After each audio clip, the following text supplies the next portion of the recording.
I woke up to the sound of a notification on my phone. 6 a.m., my legal day off after a 6-day shift at the hospital. I wanted to ignore the message and roll over to my other side, but something made me reach for my phone. Bank notifications never came this early unless something important happened. Dear Mrs. Parker, reminder to make your monthly mortgage payment of $4,180 by the 25th of this month. I reread the message 3 times, trying to figure out if it was a mistake. A mortgage? What mortgage? I don't have a mortgage. I live in a rented apartment with cracked bathroom tiles and neighbors who listen to heavy metal at night. If I had the opportunity to take out a mortgage, wouldn't I be living in my own home? The first thing I decided to do was call the bank, but the customer service line didn't start until 9 o'clock. I had to wait, curling up in bed and going over possible scenarios in my head. Maybe it was just a mistake. Confused customers with the same last name? Yeah, that's probably it. But the feeling of unease wouldn't let go. By 9 o'clock, I was already sitting in the kitchen, clutching a cup of cold coffee. After 2 beeps, the phone rang with the operator's cheerful voice. Richland Financial Center. How can I help you? Good morning. I received a message about a mortgage payment, but I don't have a mortgage. I think there's been a mistake. Please state your full name and the last 4 digits of your Social Security. I dictated the data, listening to the operator tapping away at the keypad. Yes, Vivian Parker, I see your mortgage. A loan in the amount of $570,000 to purchase the property at 218 Oak Street. The loan was approved 2 weeks ago. My hands shook so hard I almost dropped the phone. There must be some mistake. I hadn't applied for a mortgage, never. According to our records, you personally signed all the documents in front of a notary on the 13th of last month. That's impossible! My voice broke. On the 13th, I worked a double shift at the city hospital. I have witnesses. There was a pause, and then the operator spoke less confidently. In that case, you'd better contact our department personally. It might be a case of fraud. I disconnected and immediately dialed my sister's number. Faith didn't answer. I dialed again and again. On the 5th ring, she finally picked up, her voice sounding hoarse, like I'd woken her up. What the hell, Vivian? It's 9 in the morning on a Saturday. And I got a notice at 6, about the mortgage I supposedly took out. The silence on the other end was strange, too long. Faith, what's going on? My voice sounded calm, even though I had a bad feeling inside. Look, don't be so dramatic, okay? She finally spoke up. I was going to tell you later. I had to use your name because I have a bad credit history. But it's temporary. I'll have it all back to me in a year. I couldn't believe what I was hearing. You, took out a mortgage in my name, without my consent? Do you realize that's a felony? God, Viv, don't be so dramatic. We're a family. I'll pay all the installments on time. You won't have to do anything. Just forget about it. How could you even do that? I've been trying to get my head together. Where did you get my paperwork? How did you forge my signature? Remember when you were sick last year and I helped you with your sick leave paperwork? I still have copies of your passport and insurance, and the signatures. Well, I've been signing your school papers for you since you were 12. I know your signature better than you do. My heart was racing. I could feel my cheeks reddening with rage. And you used a fake ID? Hired a fake notary? Don't be ridiculous, Faith snorted. I have a friend at the bank who organized the whole thing. Look, I've already moved in. It's amazing. You're going to love it. Come over tonight. I'm having a housewarming party. A housewarming party? I almost choked with indignation. You stole my identity? Put me in debt for $500,000 and now you're inviting me to a party? It's temporary, Faith repeated. And I didn't steal your identity, don't exaggerate. We're sisters. Who else would help me if not you? No one would have given you a mortgage like that with your nurse's salary anyway. I closed my eyes, trying to calm down. It's always the same. All her life, Faith had done what she wanted and always got away with it. Her parents always defended her and told me to be understanding. Broken toys as a child, borrowed and unreturned money, a borrowed and wrecked car when I was 22, and always the same answer. We're family. The party starts at 7, Faith continued, as if she hadn't noticed my silence. 218 Oak Street. It's a big white house with columns, you can't miss it. I invited all our friends and our parents. Do your parents know what you did? They think we agreed, she answered carelessly. I told them you agreed to help me get my dream house. I hung up without saying goodbye. My hands were shaking. $570,000, an amount I wouldn't be able to pay off in a lifetime. If Faith stopped paying, and she would, I knew my sister. My credit history would be destroyed. I'd never be able to buy my own house, a car, maybe even renting a decent place to live would become a problem. I dialed Wesley's number. He answered after the first beep. Morning, sunshine. How was your day off? Lousy, I breathed out.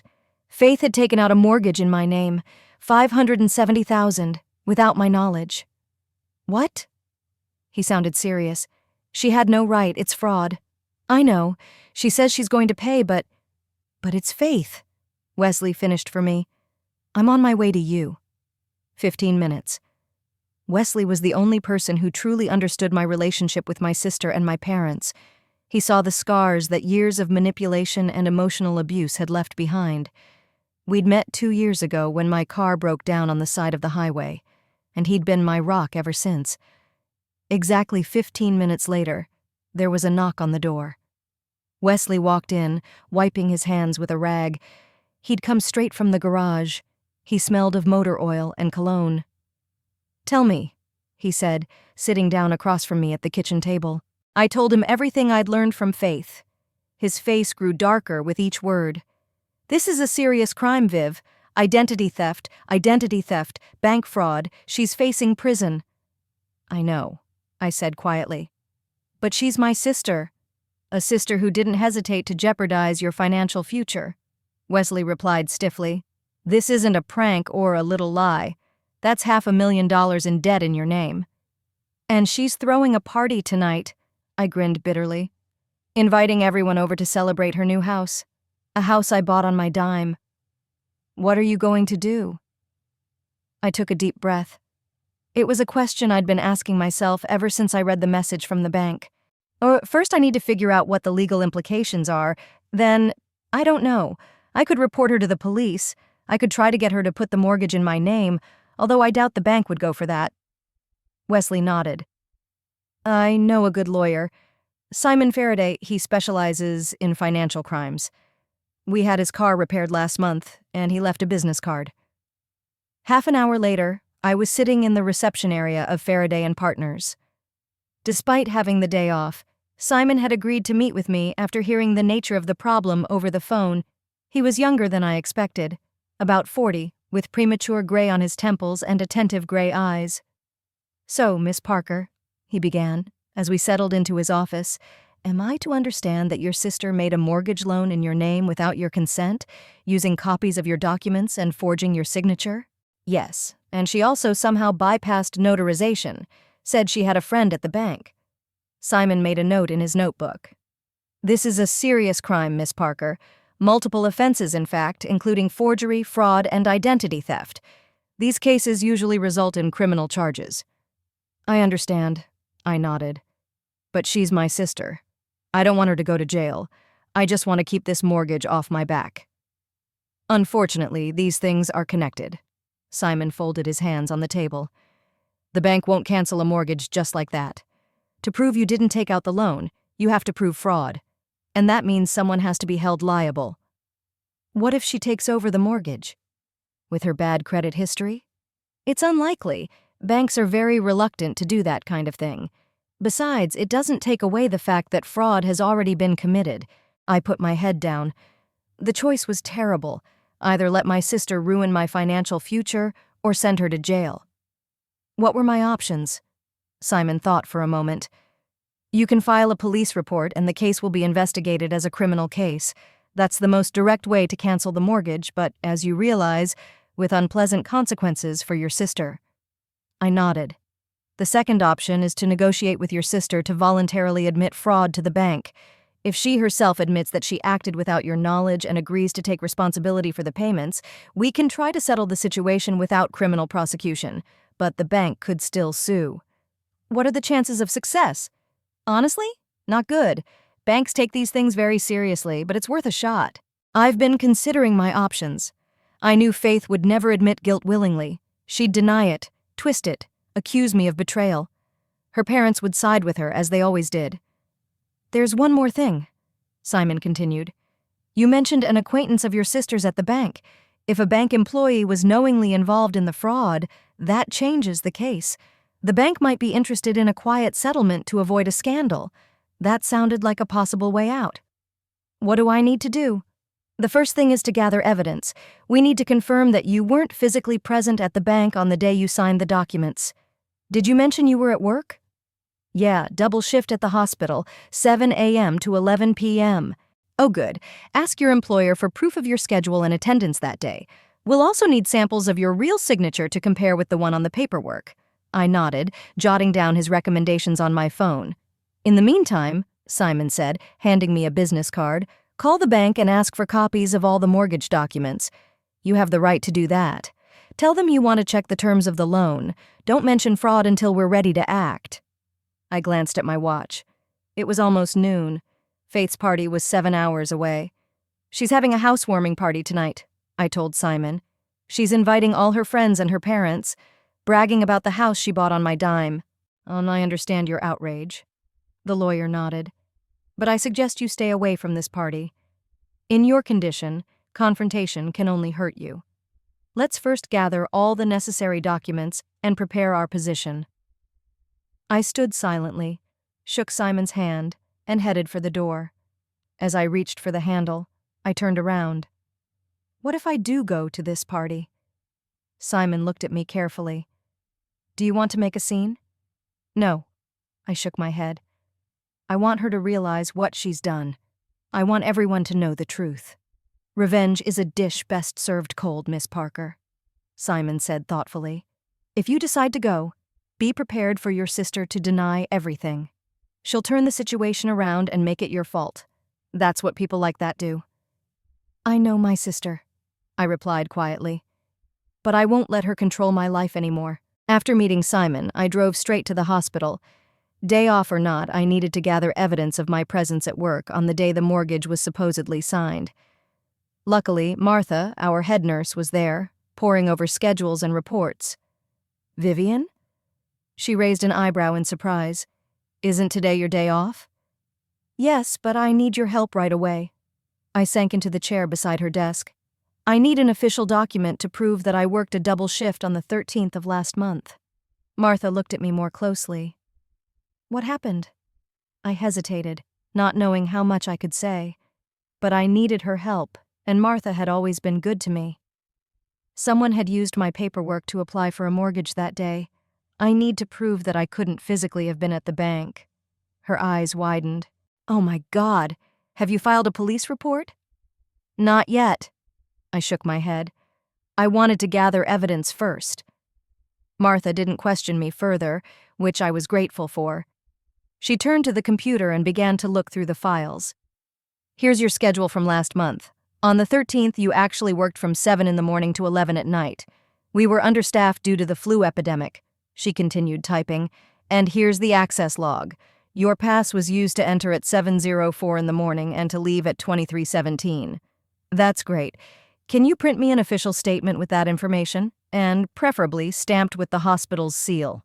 15 minutes later, I was already holding an official letter confirming my presence at the workplace throughout the day when the mortgage was supposedly signed. Martha had even added screenshots from the surveillance system where I was clearly visible at the nurse's station at various times that day. "Thank you, Martha. You don't know how important this is.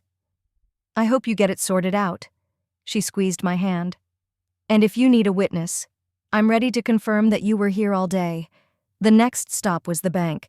I plucked up my courage and walked into the main branch of the Richland Financial Center. The girl behind the counter smiled welcomingly. "How can I help you?"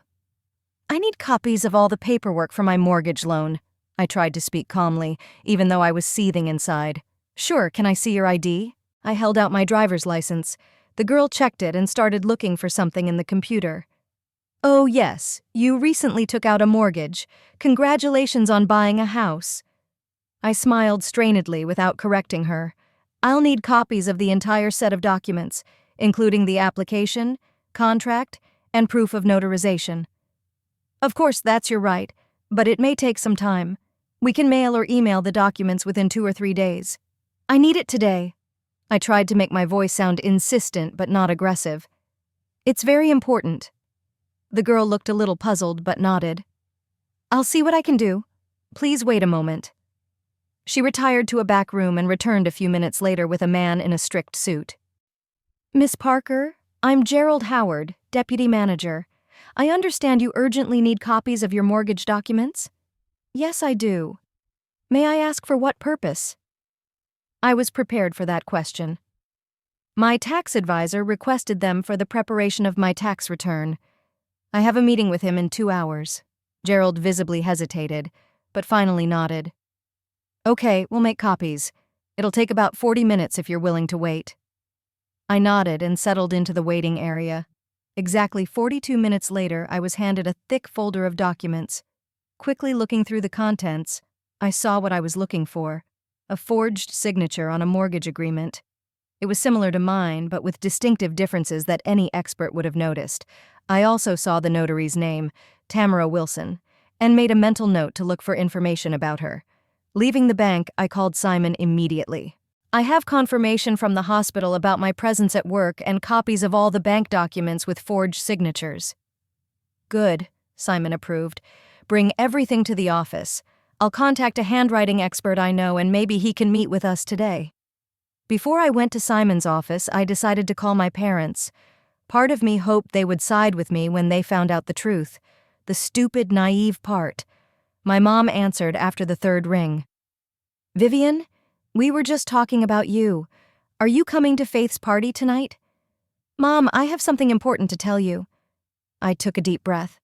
Faith put the mortgage in my name without my permission. She forged my signature and used my documents. There was a long silence. Vivian, what is this nonsense? Mom finally said in a tone I knew all too well. A tone that said, You're making things difficult again. It's not nonsense. I have proof. She confessed to me this morning. Look, sweetheart. Her voice turned sugary sweet. Faith told us you had a deal, that you agreed to help her with the mortgage because she had credit problems. And you believed her, without asking me? Well, it made sense. You were always the more responsible one, and Faith had always wanted a house of her own. She said she'd pay for it herself, so you wouldn't have to worry. I felt a wave of anger rising inside me. Mom, she committed a felony. She could have just asked me, but instead she decided to go behind my back. Oh, Vivian, Mom sighed. You're always so dramatic. Faith was wrong not to discuss this with you directly, of course. But she's your sister and she loves you. She just didn't want to burden you. She didn't want to burden me? By putting me $500,000 in debt? She'll pay it all off, darling. You know Faith, she always gets out of it. I laughed bitterly. Yeah, I know Faith. That's why I'm worried. She never follows through, never takes responsibility, and I'm the one who has to clean up the mess. Vivian. Mom's voice grew sterner. I don't understand why you're making such a big deal out of this. Faith's finally settled down, bought a house. You should be happy for your sister, not making a scene. She didn't buy a house, Mom. She stole my identity. Don't be silly! Now Mom was clearly angry. You're acting like a child. Faith said you might be unhappy, but I didn't think you'd go this far. It's just a formality, dear. In a year's time, she'll have it all to herself. I clutched the phone so hard my knuckles turned white. What if she doesn't pay? What if she loses her job or just decides she doesn't have to pay?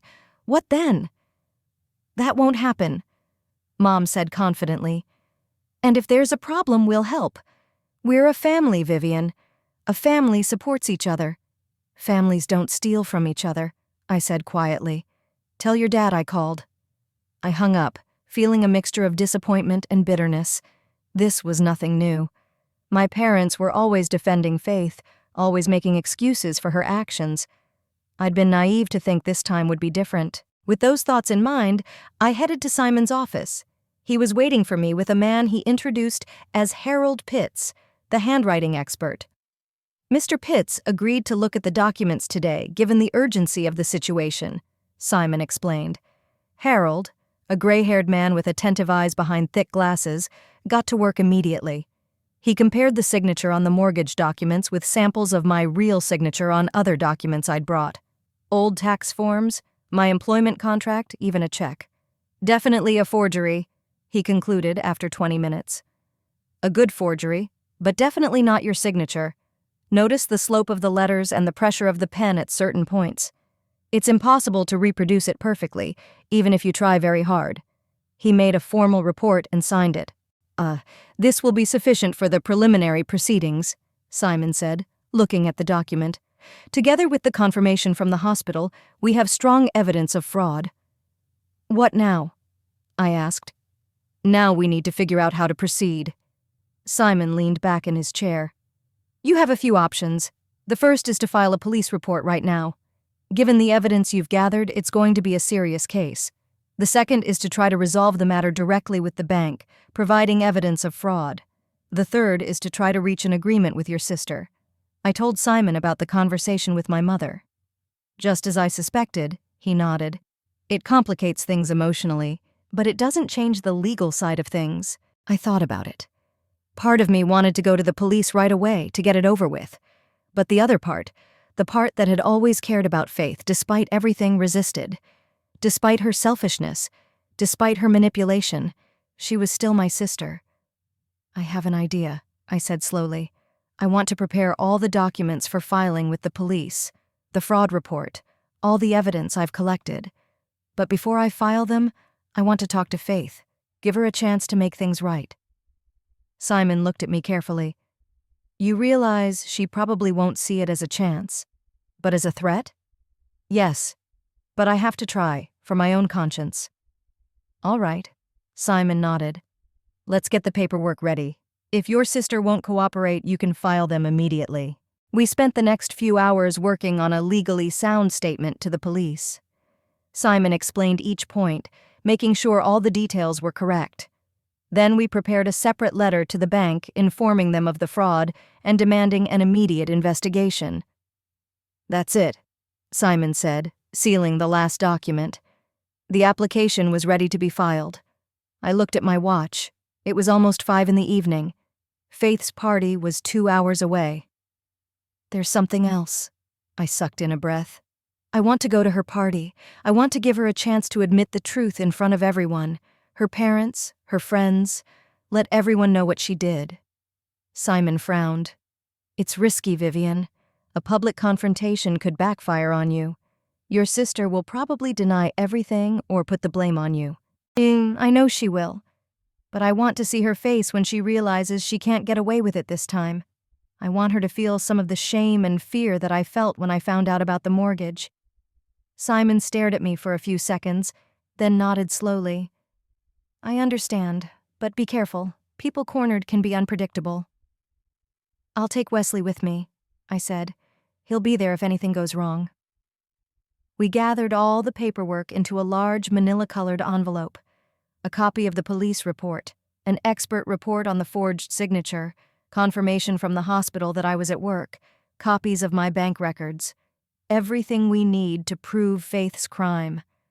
Simon handed me his card on the way out of the office. Call me anytime if you need help. And Vivian, remember you didn't do anything wrong.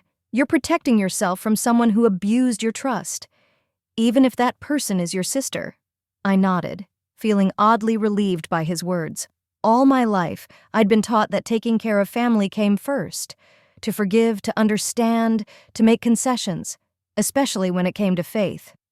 But for the first time, I allowed myself to think that maybe protecting myself was also a sign of strength, not weakness. Sitting in the car with the envelope in the passenger seat, I called Wesley.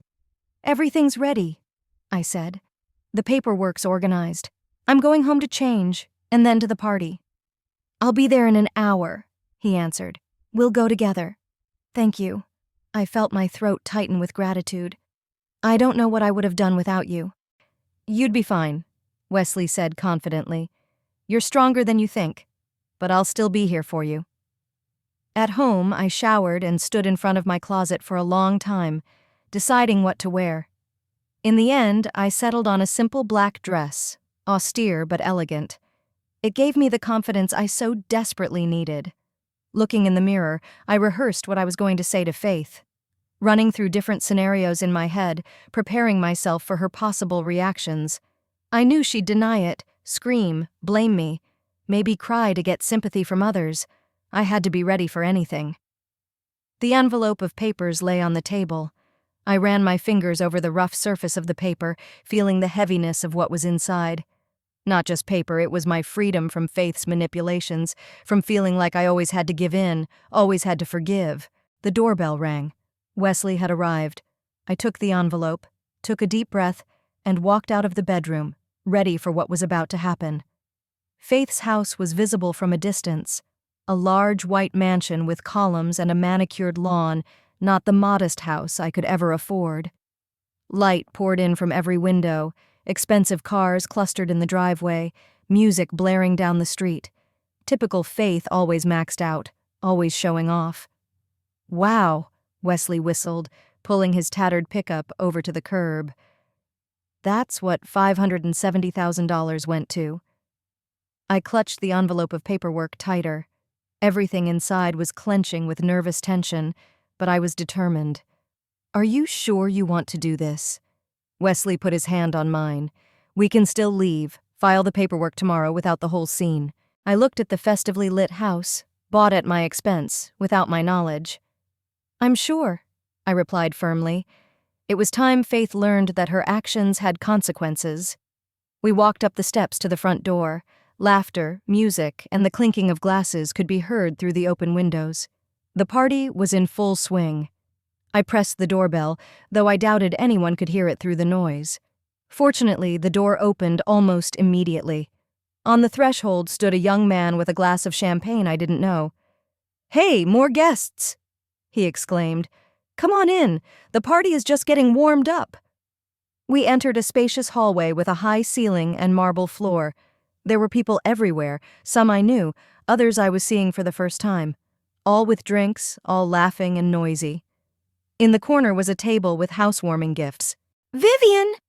I heard my mother's voice and turned around. She was making her way toward me through the crowd, followed by my father. "You came after all, I'm so glad!" She hugged me as if our morning conversation had never happened, as if I hadn't told her that her favorite daughter had committed a felony. "How do you like the house?" she asked me enthusiastically. "Isn't it gorgeous?" Faith always knew what she wanted. "And how to get it by any means necessary," I added quietly. Mom pretended not to hear. "And this?" She looked at Wesley. "It's Wesley, Mom. We've been dating for 2 years. You met him last Christmas." "Oh yes, of course." She smiled, but I could see she didn't remember. "It's nice to see you again, Wesley." Dad shook Wesley's hand, then hugged me. "It's good to have you here, little girl," he said. "Faith will be glad." I doubted it, but I didn't say anything. "Where is she?" I asked instead. "In the living room, giving the guests a tour." Mom waved her hand toward the archway. "You should see the kitchen, it's amazing." Wesley and I headed in that direction. The living room was even more impressive than the hall, spacious with high ceilings and panoramic windows overlooking the backyard with the pool. Faith stood in the center of the room, surrounded by enthusiastic listeners. My sister always knew how to be the center of attention. Today, she was especially spectacular in a tight red dress, a glass of champagne in her hand, and a radiant smile. She was saying something, gesticulating vigorously, and everyone around her was laughing. And that's when I told the realtor, "I know this house should be mine. I felt it as soon as I stepped through the door." She theatrically put her hand over her heart. And now, just a month later, here I am. Sometimes you just have to believe in yourself and go for your dreams, right? Applause, laughter, cheers of approval. None of these people knew that going for your dreams in Faith's case meant stealing her sister's identity and taking out a fraudulent mortgage. I stood silently watching this spectacle, clutching the envelope in my hands. Wesley put his hand on my shoulder, silently supporting me.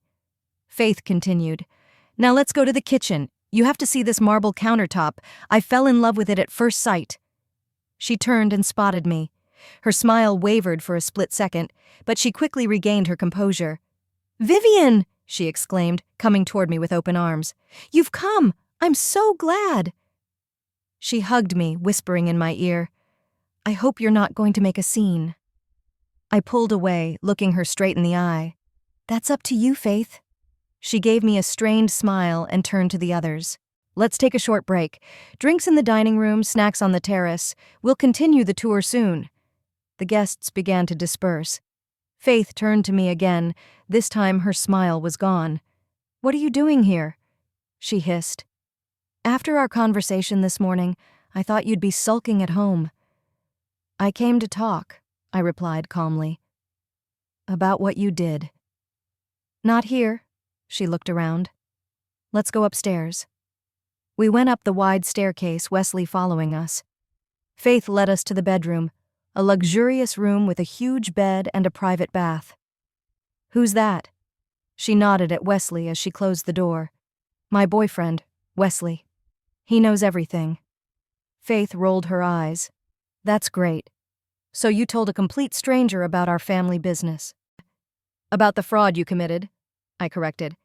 And yes, I did. Just like I told the lawyer and the handwriting expert. She went pale. You did what? I pulled a copy of the expert report out of the envelope. It's an official report confirming that the signature on the mortgage deed is a forgery. And here, I pulled out another document, is the hospital confirmation that I was at work from 7 in the morning to 11 at night on the day I signed the contract. Faith laughed nervously. What are you going to do with that? Sue me? Against your own sister? Parents would be thrilled. Parents have always defended you, Faith, always made excuses, but this time it's gone too far. I pulled out the main document, the police report, already filled out, just waiting for my signature. Here's what I'm going to do. If you don't admit in front of everyone today that you stole my identity and made a fraudulent mortgage, I'm going to sign this statement. Today. And then no one, not your parents, not your friends at the bank, can save you. Faith stared at the document, then at me. There was a flicker of fear in her eyes, but it was quickly replaced by her usual self-assurance. You're bluffing. You'd never do that. You're too proper, too concerned with what your parents think. Test me, I replied quietly. Unlike you, Faith, I never bluff. She shifted her gaze to Wesley, as if looking for support, but he stood silent, arms crossed over his chest. What do you want? She finally asked. Money? Part of the house. Just tell me your price and we'll settle this like adults. I want you to go downstairs, stand up in front of all the guests, and tell the truth. That you took out a mortgage in my name without my knowledge. That you forged my signature and used stolen documents. Faith laughed, this time heartily. Are you out of your mind? I'm not going to humiliate myself, especially not in front of my friends and coworkers. Then I'm going to the police. I turned to go to the door, but Faith grabbed my arm. Wait, okay, I can admit this in front of my parents, in private, but not in front of everyone. No, Faith, you're not getting off that easy this time. You used me. You jeopardized my financial future, and you had the nerve to throw a party to brag about what you'd scammed out of me. Vivian, please, her voice trembled. You know what will happen if I confess. I'll lose my job, probably go to jail. You should have thought of that earlier. For the first time in a long time, I saw real fear on my sister's face. Not feigned, not manipulative, but genuine fear of the consequences. Part of me felt a prick of pity, but I suppressed it. For too long, I'd let her use my feelings against me. Give me another chance, Faith whispered. I'll make it up to you, I swear. I'll find a way to renegotiate the mortgage, pay it off myself. Just don't do it. Don't ruin my life. I stared at her, remembering all the times she'd promised to make it up to me. After the stolen money, after the wrecked car, after every betrayal. And every time I believed, I forgave, I gave her another chance. And every time she used it against me. Another chance? I shook my head. How many have there been, Faith? 5, 10, 50? I can't take any more, not this time. I headed for the door. Wesley followed me. Faith looked at us wide-eyed. Where are you going? Downstairs. To your guests. To tell them the truth you refuse to admit. You wouldn't dare! She came rushing after me. Watch carefully, I said as I left the room. Downstairs, the guests were gathered in the living room. Someone had poured champagne for everyone, obviously preparing for a toast. Perfect timing. I walked down the stairs, Faith following me, begging me to stop. Mom spotted us first. There you girls are. We were just about to toast Faith's new home. I stepped to the center of the room and raised my hand, asking for attention. Gradually, the chatter died down and all eyes turned to me. Thank you all for coming, I began, trying to keep my voice calm. Before we continue to celebrate, there's something I'd like to make clear. This house we're in was purchased with a fraudulent mortgage put in my name without my knowledge. A whisper ran through the room. I continued. My sister, Faith, used stolen copies of my documents, forged my signature, and defrauded the bank by taking out a $570,000 loan. Vivian! Mom exclaimed, coming up to me. What are you doing? Stop this right now. No, Mom, I won't be quiet this time. I turned to Faith, who was frozen on the last step of the stairs, pale as a sheet. Faith, do you have anything to say? All eyes turned to her. She opened her mouth, then closed it, unable to say a word. I took the documents out of the envelope. I have proof. I raised them above my head. An expert report on the forged signature, confirmation from the hospital that I couldn't have been physically present when the contract was signed, copies of all the bank documents, and a police report, ready to be filed. There was an uproar among the guests. Some of them looked at each other in shock. Others began to quietly make their way to the exit, not wanting to be part of the scandal. Faith, is it true? Father asked, his voice sounding unusually quiet. Faith finally came down the stairs. Her face was a mask of despair. Dad, I can explain. Yes or no, he insisted. She lowered her eyes. Yes, she whispered. But I was going to make it right. I would never let Vivian down. How could you? There was disappointment in her father's voice now, but also anger. This is not how we raised you. This is exactly how you raised her, I argued. All her life, you've taught her that she can do anything and avoid consequences. That someone else, usually me, would always clean up her messes. Mom walked over to Faith, putting her arm around her shoulders. Surely there must be some explanation. Faith would never do something like that on purpose. I laughed bitterly. Really, Mom? Even now? She had just confessed. She was desperate, Mom defended herself. She had a credit history problem. She wanted a house. And I wanted a clean credit history and to be able to buy my own place someday, I countered. But now I don't have that, because my sister decided that her desires were more important than my future. The guests continued to quietly disperse. The party was hopelessly ruined. The only people left were Faith's closest friends and our parents. What are you going to do? Dad asked, looking at the papers in my hands. That's up to Faith. I turned to my sister. You have two choices. 1. You come with me to the bank on Monday, confess everything, and take full responsibility. Maybe then I won't have to file a police report. 2.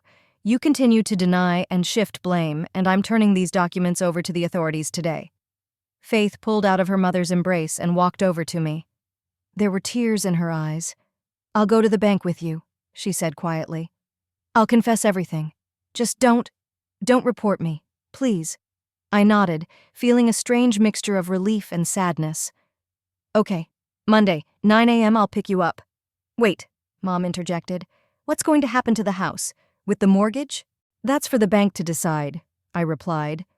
But most likely the house will be sold, and Faith will be left owing the difference between the sale price and the loan amount. But that's not fair, Mom exclaimed. She's dreamed so much about this house. You know what's unfair, Mom? I looked her straight in the eye. It's not fair that you always protected Faith no matter what she did. It's not fair that you taught her that she could get whatever she wanted at any cost. And it's not fair that I had to be an adult and responsible from the age of 12 because my sister refused to grow up. Mom stepped back, shocked by my words. Father put his hand on her shoulder. Vivian is right, Adele, he said quietly. We've been too lenient with Faith, and that's what it's led to. Faith stood in the middle of the living room, surrounded by shattered dreams. The house she so desperately wanted, the party that was supposed to be her triumph, all crumbled before her eyes. I never meant to hurt you, Vivian, she said. And for the first time in a long time, I believed she was being sincere. I didn't think about the consequences. I always do. I know, I replied. And that's the problem, Faith. You never think about the consequences, because someone else always pays for your mistakes. I'll pay for it this time, she promised. I'll make it up to you, I swear. I nodded, not knowing if I believed her but willing to give her one last chance. I'll see you on Monday. Wesley and I headed for the exit. On the threshold, I turned around. My parents were standing hugging each other, looking older than ever. Faith was sitting on the couch with her head down on her hands. Her friends were talking quietly in the corner, obviously discussing what had happened. When we stepped outside, I felt a huge weight lifted off my shoulders. For the first time in a long time, I breathed fully. Are you okay? Wesley asked as we got into the car. I don't know, I answered honestly. I'm relieved, but I'm sad too. This is the end of something. Our family won't be the same. Maybe it's for the best, Wesley said softly. Sometimes you have to tear down old, unhealthy structures in order to build something new and strong. I nodded, looking at the house that was slowly disappearing in the rearview mirror. A house that never belonged to Faith, and never would. A symbol of her self-deception and my awakening. No matter what happened next, I knew I would no longer be a victim. I found the strength to confront not only my sister, but years of conditioning, years of giving in and tacitly accepting injustice. And that was a victory no one could take away from me.